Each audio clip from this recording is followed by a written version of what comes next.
I think we can all agree, cold approaching sucks. But there's actually some hacks that make it a lot easier. For instance, back in college I learned that at the big house parties there were a handful of spots that, despite my shyness, I could easily start talking to girls. The line for the bathroom was one of them. At some point during the night, almost every girl in the party is going to make a trip to the bathroom, usually alone or with only one or two friends. Plus, the bathroom's usually away from the loud music and commotion, making it much more natural to start a conversation. For some reason, it seems conversations just sparked effortlessly there. Another great place at a party is near the keg. In fact, at a lot of the parties I went to, I take over the job of pumping the keg and filling the cups. It was a great risk-free way to start a conversation with a girl. And then later in the night when I approached her again, it was no longer a cold approach since we had previously talked. You can even stack them on top of each other. An initial chat at the bathroom, some more flirting at the keg. Next time she sees you, she feels like she's known you forever, making it super easy to escalate quickly. Bars and clubs have their own little pockets, great little locations that make approaching easier. A few years back in New York, they banned smoking in bars and clubs. Now this opened up a goldmine of opportunity for meeting women. Why?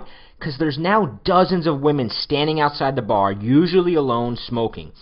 I don't even smoke, but I usually hang out there because the conversation comes easily. And yup, later in the night, all the girls you chatted with outside have gone from cold approaches to warm approaches. Not to mention that bars are basically a real estate game. If you get there early and have a spot near the bar, women literally come to you. You can sit back and be certain that every few minutes a new girl is going to be standing a few feet away from you.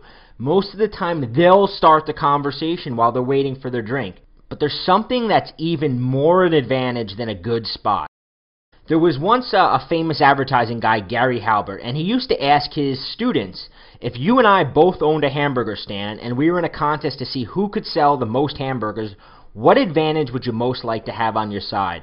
The students' answers would vary. Some of them would say they'd want to have the best meat. Some of them would say they'd have the best buns. Others would say location. Some of them would say they'd want the lowest prices. Anyway, after the students all finished telling him what advantages they'd most like to have, he'd say, okay, I'll give you every single advantage you asked for. I only want one advantage. And if you'll give it to me, I'll be able to whip the pants off of all of you when it comes to selling burgers. What advantage do you want, they'd ask. The only advantage I want, he'd reply, is a starving crowd. Think about it. Well, if you gave me only one advantage when it came to meeting women, what would I want? A starving crowd. What I'm trying to teach you here is to be constantly on the lookout for groups of women who've demonstrated that they're starving, or at least hungry, for what you can offer. If we're looking to make approaching women as easy as possible, then wouldn't the easiest woman in the world to approach be the one who's actually looking to be approached? Even more specifically, a woman looking to be approached by a guy like you. Last month I got a call from my friend Jared. That night he had been on his first singles cruise around New York City, and he absolutely loved it. There was no wondering if she had a boyfriend, no wondering if she was only out to catch up with her friends, or if it was girls' night out.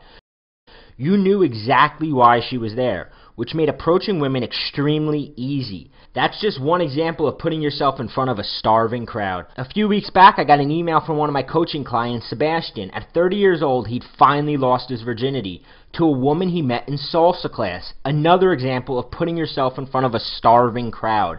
A woman who attends and pays for weekly salsa classes and isn't there with a boyfriend has just raised her hand and said, yes, I'm open to meet someone, and she's probably actively looking. Easy.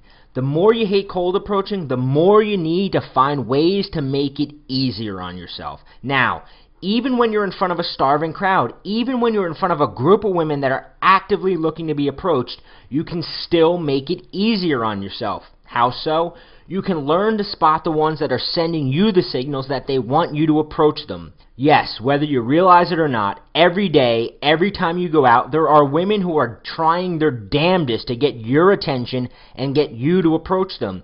I've talked in depth about this with a lot of extremely hot girls, and girls will tell me that the most frustrating thing in the world for them is when they hear a guy say, oh, you're a girl, you can get laid anytime you want. And the girl's like, sure, if I put a sign up that says I'm looking to go home with someone, but short of that, these women go out all the time. Sometimes they're just looking for some male affection, sometimes it's that time of the month and they're just freaking horny, and sometimes they've just been dumped and they're looking for a revenge lay.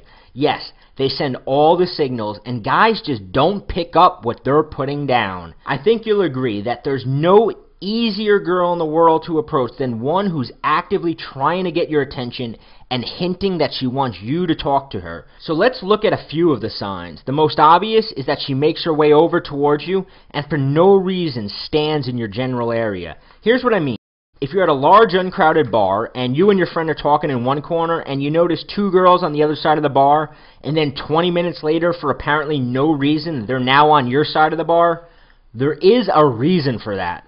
Now, if she's with a group of friends, she might accidentally separate from her group and make her way towards you. There's a reason for that. Or she might just keep finding excuses to walk past you. There's a reason for that. If she's already close to you, she might shift her body language to be more open to you, to show you that she's available to be approached. Or maybe you've had a girl accidentally bump into you. Did you take advantage of it, or did you let her apologize and keep walking? If you did, you missed an opportunity. One of the most obvious things a woman will do when she wants you to talk to her is she'll eavesdrop on your conversation. She'll noticeably laugh at one of your jokes she's overheard, or even throw in her own opinion to try to get your attention. Maybe she'll even drop something near you, hoping you'll pick it up. Now, women are not stupid, and they know you need an opener, so they'll try their damnedest to give you one. If she's reading a book or looking at something, she'll try to let you see what it is so you can ask her about it. If she's looking at something or someone, she'll talk out loud to herself so that you realize she wants you to comment on it too.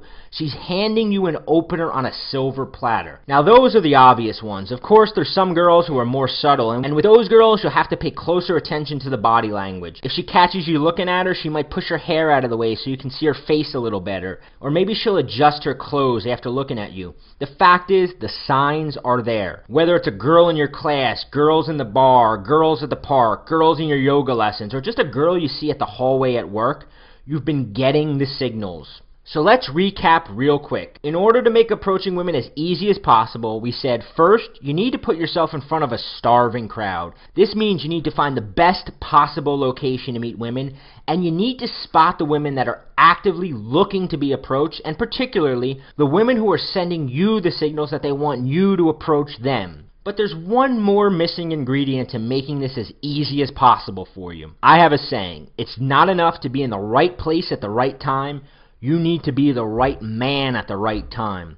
What do I mean by this? Chances are more often than you care to admit, you saw a woman and you just knew that if you went over and talked to her, she would have been totally into you.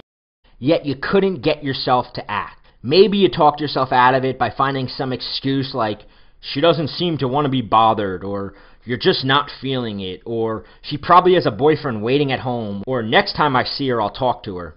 But you don't. Here's the thing. If you're like I was, then you just can't build up the courage and confidence to actually approach a girl you don't know. Or even worse, you can't bring yourself to go and talk to girls you do know. You spend all this time reading how-to advice on talking to women, but you can't force yourself to go out there and practice it. During a week when you're at home thinking about it, you get completely pumped to go out and talk to girls.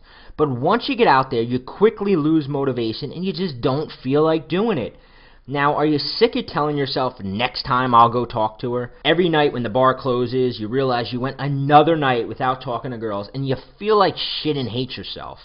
And the kicker is, you know there's nothing to be afraid of, you know that rejection doesn't matter, and you even know specific opening lines that are proven to work. Yet you still don't have the guts to approach. In fact, you can't even mentally see it. The idea of walking up to a beautiful girl you don't know and starting a conversation with her is so far outside your reality that you can't even imagine or visualize yourself doing it. In other words, you've completely lost your mojo around women. And without this mojo, all the pickup lines, all the approach me signals, and all the starving crowds in the world won't help you meet women. If you're sick and tired of feeling frustrated and even a little confused about why you just can't get yourself to grow some balls and approach women, I've got another free video coming tomorrow that will address the idea of becoming the right guy in the right place at the right time. The video is called The 3 Silent Killers of Your Mojo Around Women. And in this video, I'm going to expose what it is that's really preventing you from approaching women.